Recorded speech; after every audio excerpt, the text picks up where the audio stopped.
l'enfer, j'appelle, tu écoutes ma voix. Tu m'as jeté au fond de l'océan et les courants m'ont servi. La masse de tes flots et de tes vagues a passé sur moi. Gloire au Christ, il est descendu aux enfers, et le troisième jour est ressuscité d'entre les morts. Alors je dis, me voici rejeté de devant tes yeux. Comment pourrais-je regarder vers ton temple saint? Les eaux m'en serrent jusqu'à la gorge, l'abîme m'a servi, les algues m'enveloppent la tête, la racine des montagnes. Je suis descendu dans le pays dont les verrous sont à jamais tirés sur moi. Mais tu me remontes vivant de la France, Seigneur mon Dieu. Gloire au Christ, il est descendu aux enfers, et le troisième jour est ressuscité d'entre les morts. Quand mon souffle en moi défaille, je fais mémoire du Seigneur, et ma prière est parvenue jusqu'à toi, jusqu'à ton temple saint. Gloire au Christ, il est descendu aux enfers, et le troisième jour est ressuscité d'entre les morts. Les serpents de vaines idoles délaisseront leur honte.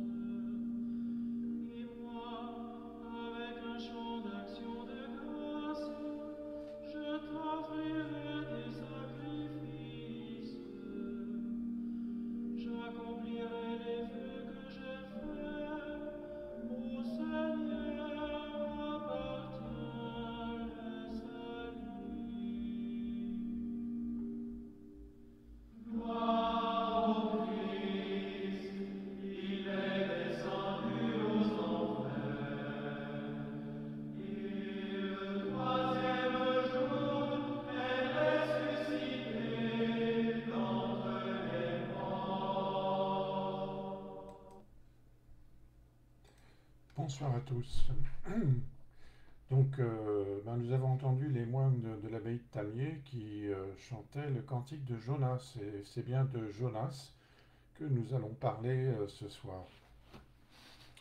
Alors, pourquoi parler de Jonas? C'est pas une lubie. Donc, c'est à la suite de la cérémonie d'ouverture des JO qui a choqué, plus que choqué d'ailleurs, la plupart des catholiques. On attendait une cérémonie d'ouverture qui soit une fête unissant les hommes autour des belles valeurs du sport. Mais je ne reviendrai pas sur la condamnation unanime d'une cérémonie d'ouverture au militantisme très LGBT, woke, plus très virulent et très fortement déplacé, pour rester dans le domaine de la litote. Donc je ne vais pas ajouter un couplet par rapport à ce qui a déjà été dit avec beaucoup de force par d'autres. D'ailleurs, certains influenceurs catholiques ont eu des propos à la fois énergiques et mesurés. Il fallait certainement affirmer la gravité de cette parodie outrancière, agressive, très provocante de la Sainte Seine, pour ne citer que le tableau le plus choquant. Et il fallait dire aussi assez clairement que les catholiques ne sont pas des paillassons sur lesquels on peut s'essuyer les pieds. Et encore plus grave que le tableau proprement dit, c'est ce qui révèle peut-être de l'état de notre pays. D'une part parce que ça a pu avoir lieu, et d'autre part parce que, en fait, la majorité des Français n'ont peut-être pas été si choqués que ça, comme le révèlent certains sondages, sur tous les victoires venant après pour faire oublier tout ça. Et donc je me suis demandé quelles paroles pourraient nous aider à prendre un petit peu de recul. Eh ben, le conte de Jonas, c'est une histoire qui est vraiment puissante à bien des titres. Et ça peut nous aider à revenir au réel, au-delà des réactions épidermiques que chacun a pu avoir, qui sont d'ailleurs parfaitement compréhensibles. Mais il ne s'agit pas de n'importe quel réel, hein, puisque le conte de Jonas, qui est un conte mythique, paradoxalement doit nous aider à revenir à une réalité. Mais c'est pas la réalité plate que le scientisme a voulu promouvoir depuis quelques siècles avec un certain succès d'ailleurs dans notre pays, mais plutôt du cosmos nimbé de mystère que nos ancêtres savaient considérer avec respect, parce que c'était tout simplement souvent d'ailleurs la condition de leur survie, hein. Et ce conte de Jonas nous montre bien les conséquences pratiques très graves de la révolte contre le Seigneur ou tout simplement contre la nature, en nous faisant mesurer la force destructrice des éléments lorsque l'ordre cosmique a été comme bouleversé par une transgression majeure. Il révèle aussi la vraie miséricorde de notre Seigneur, mais d'une façon qui écarte a priori toute vision facile ou réductrice d'une notion qui est malheureusement souvent galvaudée. Alors je me suis appuyé sur quelques textes parus sur le site Aletheia et aussi et surtout d'ailleurs sur un très bon livre écrit par un moine bénédictin, le père David de Marc d'Amonville, donc publié aux éditions du Cerf, dont je vous recommande la lecture puisque je m'en suis inspiré. C'est pas un simple plagiat, hein, c'est une inspiration, mais enfin je me devais de le citer puisque je m'en suis inspiré.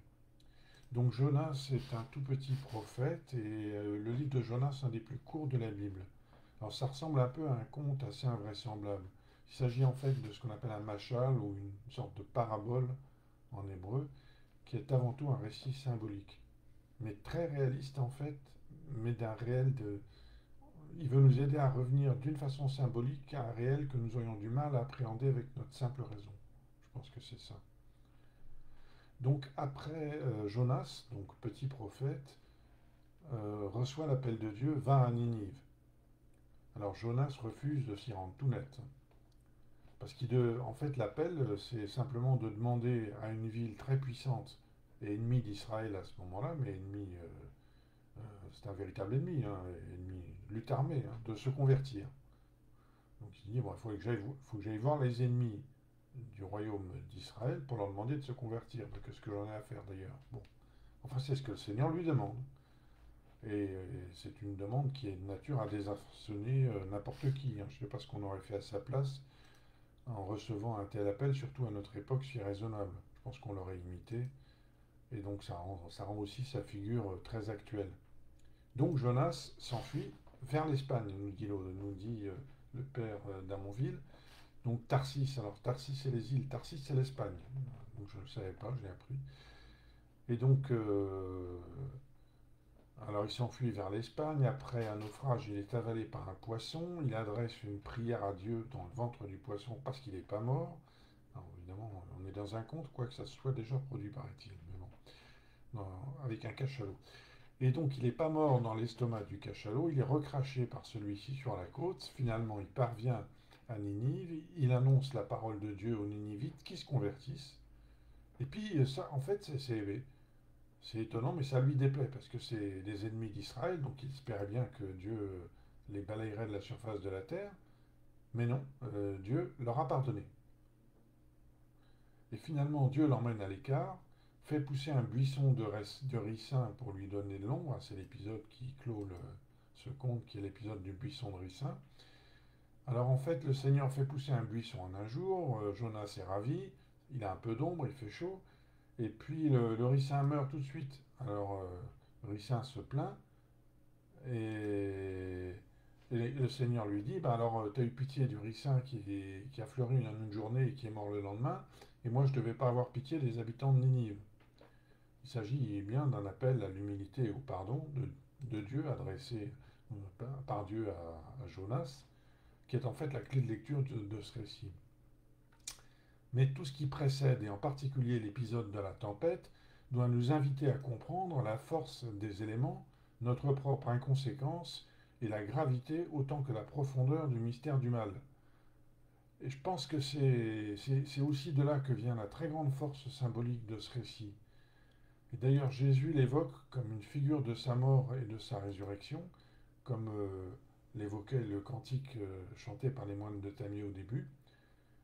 Et c'est pas seulement un conte symbolique très fort, c'est aussi une prophétie pour notre temps. Alors si on cherche absolument à le dater, le père d'Amonville nous dit qu'on pourrait arriver à le dater à environ 783 avant Jésus-Christ, à une époque où Ninive était l'ennemi du royaume d'Israël, et finira par envahir le royaume du Nord avant que, à peu près 150 ans avant l'exil à Babylone. Voilà. Alors c'est un livre qui est rempli de paradoxes. Hein. Jonas, dont le nom signifie paix, est en fait assez mesquin au début du récit, assez dur à la comprenote sur la fin, mais bon, finalement, le récit se termine un peu par un point d'interrogation. On espère que Jonas a compris, on n'en est même pas sûr.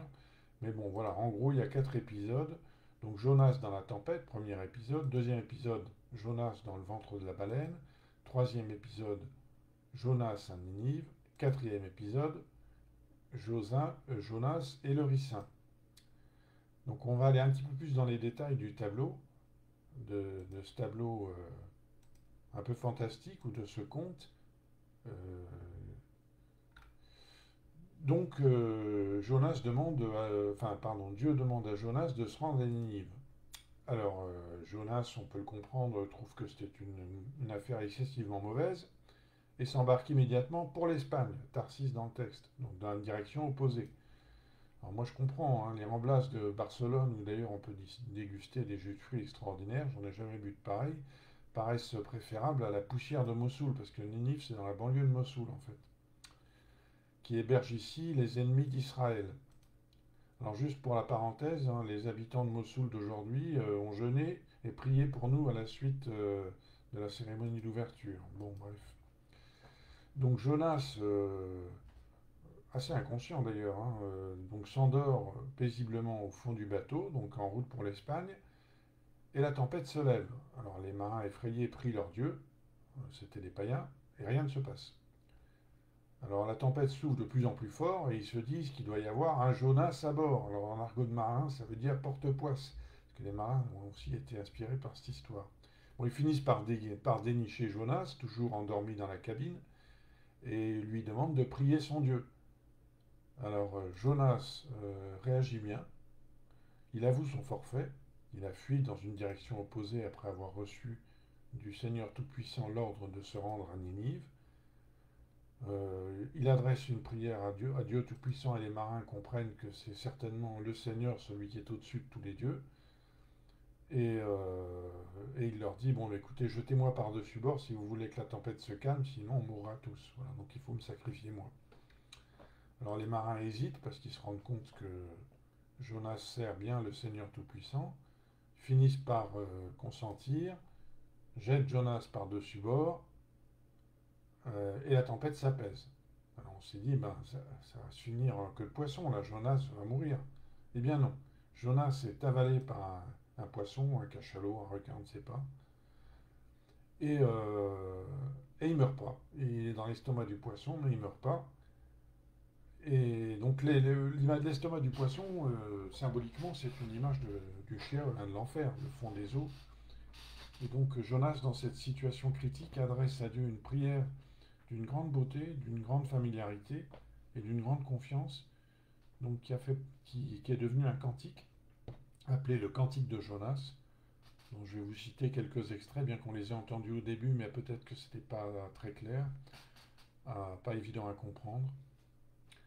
Et il est tout près de la mort, et donc il s'adresse au Seigneur pour l'appeler au secours. Dans ma détresse, je crie vers le Seigneur, et lui me répond. Du ventre des enfers j'appelle, tu écoutes ma voix. Tu m'as jeté au plus profond du cœur des mers, et le flot m'a cerné. Tes ondes et tes vagues ensemble ont passé sur moi. Les eaux m'ont assailli jusqu'à l'âme, l'abîme m'a cerné, les algues m'enveloppent la tête. Donc je passe quelques versets. Et donc comme les psaumes, ça se termine sur un message d'espérance. Quand mon âme en moi défaillait, je me souvins du Seigneur, et ma prière parvint jusqu'à toi dans ton temple saint. Les servants de vaines idoles perdront leur faveur, mais moi, au son de l'action de grâce, j'offrirai des sacrifices, j'accomplirai les vœux que j'ai faits au Seigneur, à qui appartient le salut. Et donc finalement, Jonas, après cet appel à la fois rempli de détresse et d'espérance, est sauvé par le Seigneur qui lui permet que le poisson le rejette vivant sur la côte. Donc, fin de l'épisode numéro 2, du premier épisode. Jonas a été naufragé, avalé puis craché par un poisson et rejeté sur la côte. Je voudrais souligner ici un aspect très important qui est la crainte révérentielle. Alors, il y a une crainte révérentielle manifeste des marins dans la tempête qui adressent des prières au Tout-Puissant. Et il y a la crainte révérentielle de Jonas dans l'estomac du poisson, qui symbolise clairement l'enfer, le Sheol.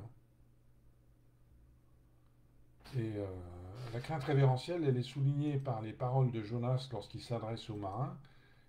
C'est le Seigneur que j'adore, celui qui a fait la mer et la terre sèche. Donc il désigne clairement comme le Tout-Puissant. Et si on veut faire le parallèle avec l'épisode très récent de la cérémonie d'ouverture, c'est bien l'absence de crainte révérentielle de la part des différents protagonistes de l'incident français récent, aussi bien les acteurs que ceux qui en ont été le témoin, qui peut sans doute nous inspirer une inquiétude assez légitime pour l'avenir. Et d'ailleurs, c'est une caractéristique de l'époque, hein, cette absence de crainte. Et elle résulte, je crois, d'une perte du rapport aux réalités. Hein. Parce que l'ancrage dans le mensonge ou l'idéologie peut nous faire complètement déraper, hein, si on oublie Dieu et puis qu'on oublie aussi sa condition de créature. Il y a un autre aspect que je voudrais souligner aussi, c'est la force des éléments et le sacrifice du prophète qui est jeté à la mer. Donc nous sommes ici devant l'image du grand mystère du mal et du sacrifice parfait de notre Seigneur qui est seul capable d'apaiser la tempête. Et c'est une image très puissante qui a beaucoup inspiré la littérature. Hein. Pensons à la force de la tempête dans Moby Dick et au visage halluciné dans le roman Moby Dick, au visage halluciné du capitaine Ahab ou à l'inconséquence de Pinocchio qui ressemble tellement à celle de Jonas. Et donc on s'approche ici aussi du mystère du mal et du salut par la croix. Donc passons à l'épisode numéro 2, qui est Jonas s'adressant à Ninive. Donc Jonas adresse un message très simple. Encore 40 jours et Ninive sera détruite. Il a accepté de se faire le témoin de Dieu auprès des ennemis de son peuple. Et le résultat est surprenant. La force de cette parole est comprise par les Ninivites qui se convertissent. Et du coup, Dieu revient sur sa condamnation. La parole de Jonas ne se réalise pas et Ninive est épargnée. Les Ninivites ont décrété le jeûne, les chefs ont couvert leur tête de cendre, etc. Ont déchiré leurs vêtements. Alors Jonas est contrarié, parce qu'il a l'impression d'être déjugé. Et il n'a pas compris, parce qu'il n'a pas compris que le vrai sens de l'appel qu'il devait adresser à Ninive, c'était certes la menace de la destruction, mais en vue d'obtenir des Ninivites qu'ils se convertissent et obtiennent la miséricorde de Dieu, ce qui correspond au vrai désir de notre Seigneur. Alors on peut oser une fois de plus un parallèle avec la situation actuelle. Hein. La réaction de crainte révérentielle des Ninivites peut être comparée avec une certaine inquiétude à notre époque un peu folle. qui aujourd'hui va déchirer ses vêtements et couvrir son visage de cendre? Nos rois et nos chefs, après les victoires françaises, entre guillemets. Bon, ben laissons cette question résonner vers le nuage de l'Internet. C'est Dieu qui a la réponse. Nous ne l'avons pas, c'est sûr. Mais enfin, on a le droit d'avoir quelques craintes pour le présent et des inquiétudes pour l'avenir. Il y a un deuxième point qui me paraît aussi assez important. Un peu comme Jonas, on peut être tenté de condamner assez rapidement et assez définitivement les Ninivites, et notamment de ne pas apporter le message du salut à ceux qui d'ailleurs sont de vrais ennemis, qui nous l'ont prouvé. Et donc, il faut arriver à la fois à parler, à s'adresser aux gens, même si on a l'impression que ce sont nos ennemis, et aussi éviter la naïveté. Parce qu'un homme, même miséricordieux, n'est pas un agneau à tondre ou un paillasson, comme je le disais au début. Et donc,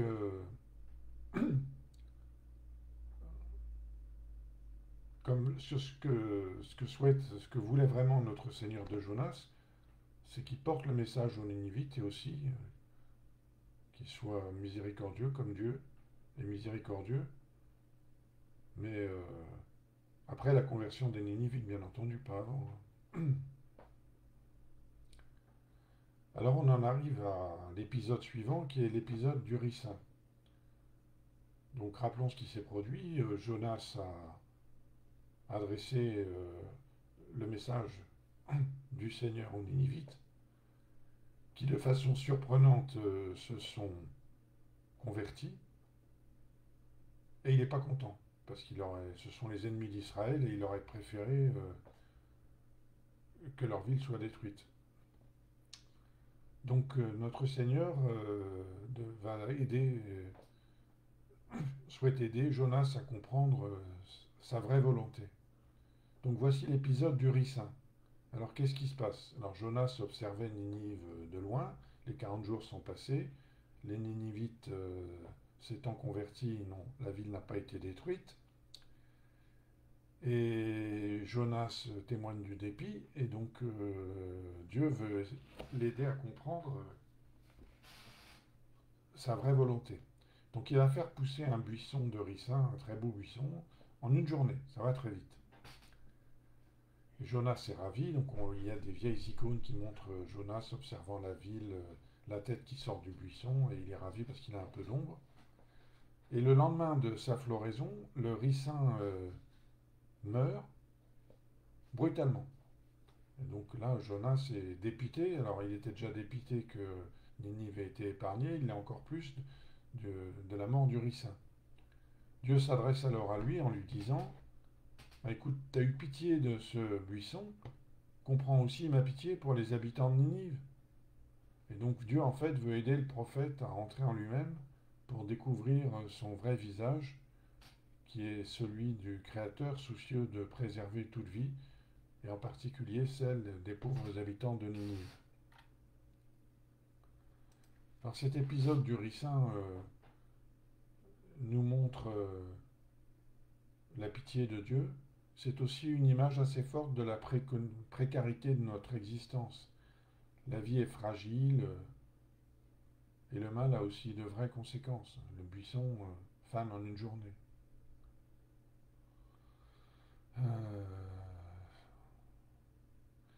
Jonas a menacé les Ninivites qui ont compris la gravité de cette menace, qui se sont convertis. Et notre Seigneur veut l'aider à comprendre qu'il est lui aussi menacé s'il refuse de se montrer comme lui, miséricordieux, et de pardonner à ses ennemis.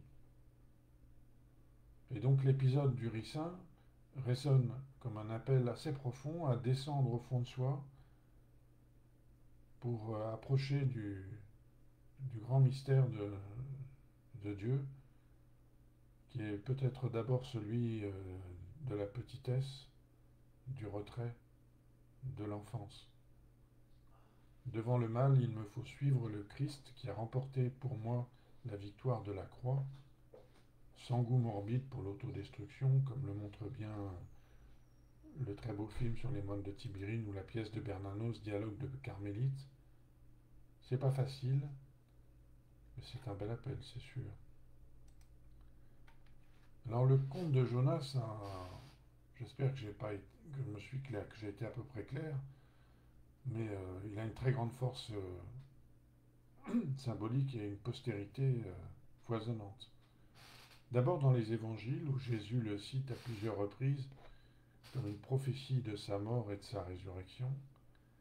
Il est aussi très cité par les commentaires rabbiniques qui décrivent Jonas comme une figure d'Adam, le premier homme, ou même par le Coran, qui dans la sourate 10 fait écho à l'appel à la conversion du prophète Yunus.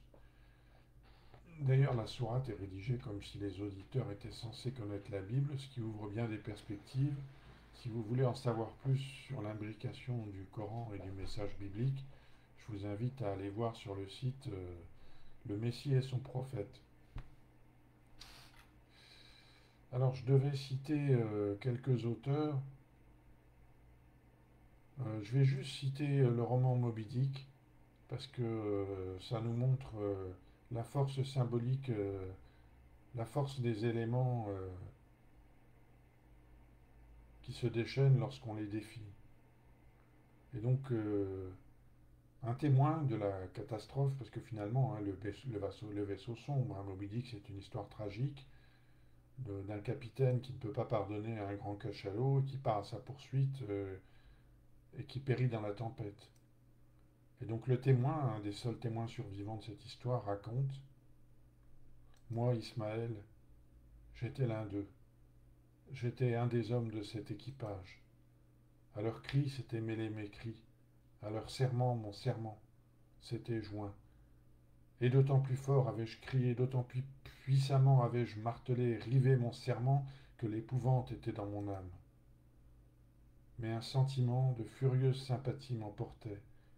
La haine inassouvie d'Akab était la mienne, et c'est d'une oreille avide et passionnée que j'appris l'histoire du monstre meurtrier contre lequel nous avions prononcé, tous les autres et moi, nos serments de violence et de vengeance.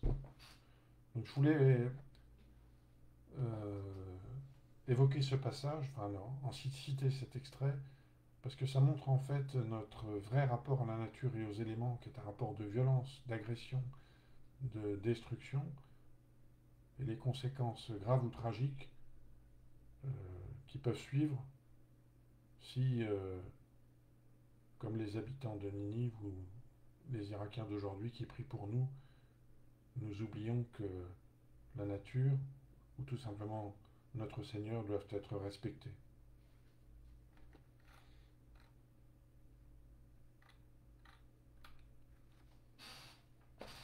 Et nous autres chrétiens, que faire dans ce maelstrom?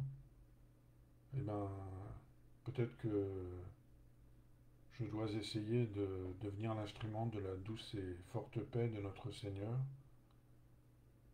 en écoutant la grande question que nous pose la question que le message que Dieu adresse à Jonas à la fin du récit biblique, et en devenant un instrument de paix. Donc, je propose pour finir de réciter la prière de saint François. Seigneur, fais de moi un instrument de ta paix, là où est la haine, que je mette l'amour, là où est l'offense, que je mette le pardon, là où est la discorde, que je mette l'union, là où est l'erreur, que je mette la vérité, là où est le doute, que je mette la foi, là où est le désespoir, que je mette l'espérance, là où sont les ténèbres, que je mette la lumière, là où est la tristesse, que je mette la joie. Ô Seigneur, que je ne cherche pas tant à être consolé qu'à consoler, à être compris qu'à comprendre, à être aimé qu'à aimer, car c'est en se donnant qu'on reçoit, c'est en s'oubliant qu'on se retrouve, et c'est en pardonnant qu'on est pardonné, c'est en mourant qu'on ressuscite à l'éternelle vie. Je ne serai pas là la semaine prochaine, je pars quelques jours au bord de la mer, donc je vous donne rendez-vous dans 15 jours pour une nouvelle édition Vox Fidelium. Je m'excuse d'avoir été un peu long, mais le sujet était grave. Et je vous souhaite à tous un bel été.